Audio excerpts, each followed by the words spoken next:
Seriously, you scared me half to death, Violet yelped, landing on the floor with a thud. She'd been balancing precariously on one foot, wrestling with her sock, when Alice suddenly appeared. What the heck, Alice? Oh my gosh, I'm so sorry, Alice squeaked, reaching out a hand to help her up. Violet shot her a look that could curdle milk, and Alice quickly retreated, tucking her hands behind her back. Violet could be seriously intimidating.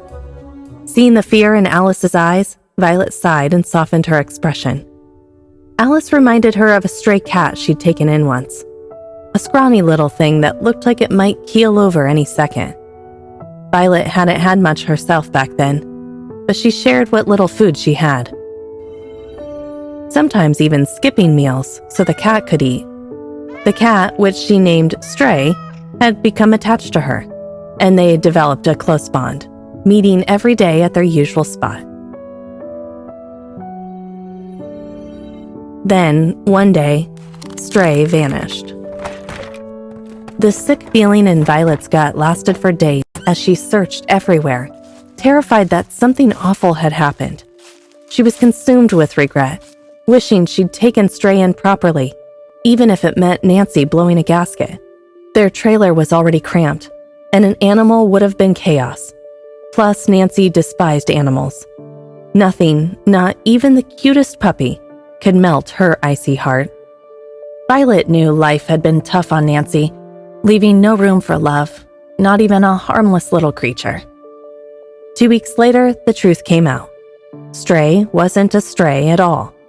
The cat had a family and had simply wandered too far from home. That was the last time Violet remembered crying. She'd fought to keep Stray, but she couldn't compete with the cat's real family. The father had been trying to pay her for looking after their pet. Violet refused the money, but Nancy had happily pocketed it. In Nancy's words, at least Violet's stupidity had been good for something. Violet still remembered the smug look on the daughter's face as she petted Stray, just like Violet had weeks before. If looks could kill, that girl would have been Swiss cheese. Rage had boiled inside Violet, and for a second, she actually considered murder. Luckily, Nancy had dragged her away before she did anything crazy. The worst part was that Stray hadn't seemed to care at all. The cat had nestled into the girl without a second thought, as if everything Violet had done, all their time together, had meant nothing. Violet had cried herself to sleep for days, heartbroken. It wasn't until Nancy slapped her and gave her a lecture that she finally snapped out of it. Her longing for love and a real family had made her cling to that cat. She thought it would be her and Stray against the world, but the cat had taught her a brutal lesson. Even family could walk away without a backward glance, just like her own family had. It might sound dramatic, but for a love-starved 10-year-old, it had left a scar. It shaped how she saw the world and how she dealt with people. Violet had friends, sure, but she kept them at arm's length, close enough for fun, but not close enough to hurt her if things went south. That's why she wasn't about to let this seemingly friendly roommate get too close. At a school like Lunaris, everyone was probably just waiting for a chance to backstab you. And Violet wasn't giving anyone that opportunity. Taking a deep breath, she toned down the intensity and asked, "What's up?" as she tugged awkwardly at her jacket. Even though uniforms weren't her thing, she had to admit the Lunaris school uniform was pretty awesome. It fit her like a glove, hugging her curves perfectly. It was just the stupid jacket she couldn't stand. "I was hoping we could get breakfast together," Alice said cheerfully, watching Violet wrestle with the jacket. When Violet ripped it off and almost threw it across the room, Alice's eyes widened in surprise. "Oh, no, you don't," Alice scolded, picking up the jacket from where Violet had tossed it onto the bed. "Principal Jameson would roast you alive if you showed up with an incomplete uniform, not to mention dock your points." Violet grumbled. "Ugh, those cardinal alphas and those rich, spoiled brats don't seem to care about that." "They don't because they have thousands of points to spare. You, on the other hand, just barely made it into the top 20. If you want to stay there or climb higher, you'll need every point you can get. It's paradise if you reach the top 10. They're the elite of the elite and practically untouchable.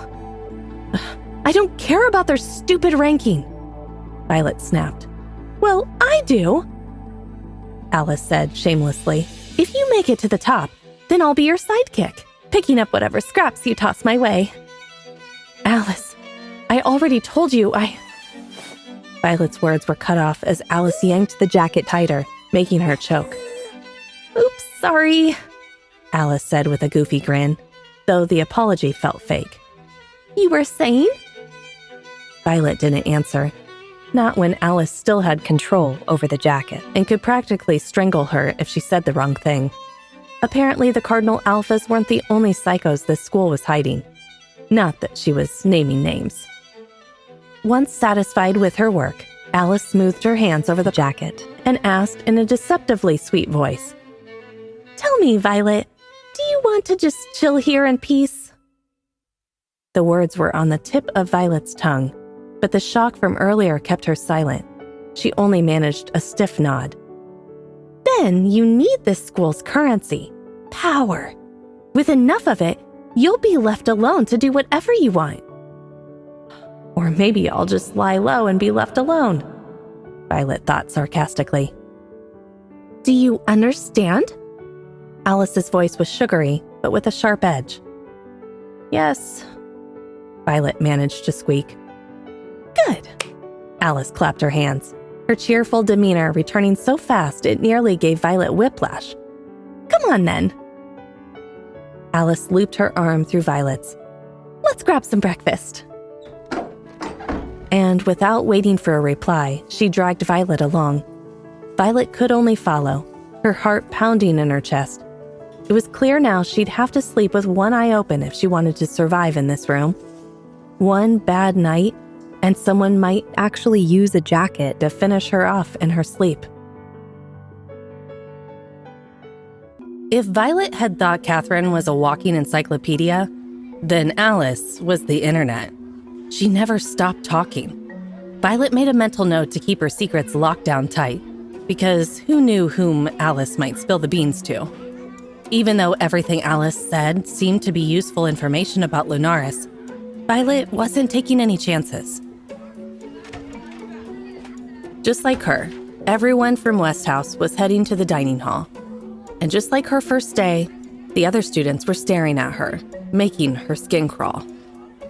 Violet was used to it by now, though. She tuned them out and focused on Alice's stories, mentally filing away the important bits.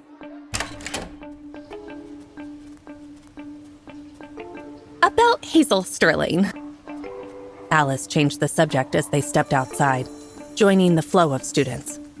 Don't hate her too much. She's not as bad as you think. Violet frowned. It's the fact that you think I'm hung up on dumb stuff that bugs me. I didn't come to Lunaris Academy to, yeah, blah, blah, you're heartless and don't care about anyone. I get it. Alice interrupted, already having Violet's personality pegged after just one day. She can deny it all she wants, but Hazel sees you as a threat. Probably jealous, too. Seriously? Why? Violet's voice rose, the memory of yesterday's incident flaring up her anger again. I already told her what to do if she's so jealous. Chill, Violet. Let me fill you in. Alice started. In case you haven't noticed, Lunaris Academy only accepts the rich, the brilliant, and the well-connected. The Sterlings may be new money, but when Hazel first applied, she got rejected. Can you imagine how embarrassing that was? Even as an elite, she didn't make the cut. Now the rumor is her parents basically bought her a scholarship just to get her in. Then you show up the first day and land in the top 20-something no one else has ever done.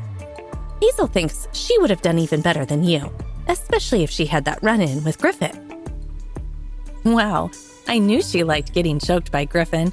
Tell her she won't miss the next opportunity if she hangs around me. Violet replied sarcastically. Secretly, though, Violet knew that with her current plans, getting choked by Griffin might be the least of her worries. Trouble always seemed to find her. That is, if she even stayed at Lunaris. She planned to talk to Principal Jameson about canceling her scholarship if she could find a free moment between classes. The schedule was crazy. Alice sighed, realizing she wouldn't get any sympathy from Violet, but she wasn't giving up. Under Violet's tough exterior, she sensed a softer side. Violet just hid it well. Getting to the dining hall was another long trek. It was closer to the main school building than the dorms. Even though West House had a vending machine, Violet decided to take full advantage of the dining hall. Alice rushed ahead to hold the door open, dramatically sweeping her arm. "Welcome to the Platinum Court, my lady." Violet stopped, raising an eyebrow. "Platinum Court? That's what us Lunaris kids call the dining hall." Alice winked. "You'll see why when you get inside." Violet didn't have time to question Alice's over-the-top description.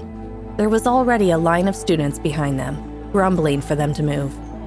Alice held the door open a little too long, letting it swing shut almost in the next student's face. The kid swore under his breath while Alice just grinned, not sorry at all. Violet shook her head.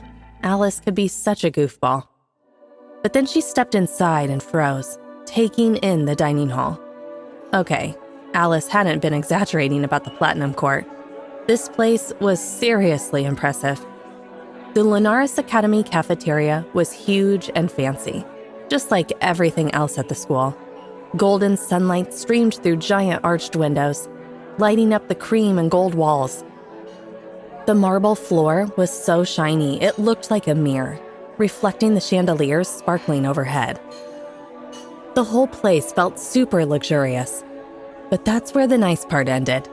Underneath all the fancy decorations was a strict social order. Downstairs, rows of polished mahogany tables were for the regular students, humans, and lower-ranked werewolves who hadn't made a name for themselves yet. Compared to Violet's old school, this was pretty swanky. But their silverware and plates were plain and simple, nothing special. This section was also super noisy and crowded, with everyone crammed together and teachers and older kids watching them like hawks. Even here, there was a divide. Humans sat on one side, werewolves on the other, though some kids mixed together. But both groups were at the bottom of the pole. From downstairs, you could see where the real VIPs sat. A fancy staircase with gold-trimmed railings curved up a raised platform, the elite section, just for the top students. They sat in comfy individual chairs around small tables with velvet tablecloths, eating off fancy china with real silver. They acted like they were too cool for school, looking down at the regular kids, sometimes with smug grins or sneers. The noise downstairs didn't bother them at all. They were way too important for that. Right in the middle of the elite section were 4 special chairs, bigger and fancier than the rest. They were made of dark wood with the school's logo in gold on the back. Even without Alice saying anything, Violet knew those were for the Cardinal Alphas. Nobody, not even the top 20 students, dared sit there. It was like an unspoken rule.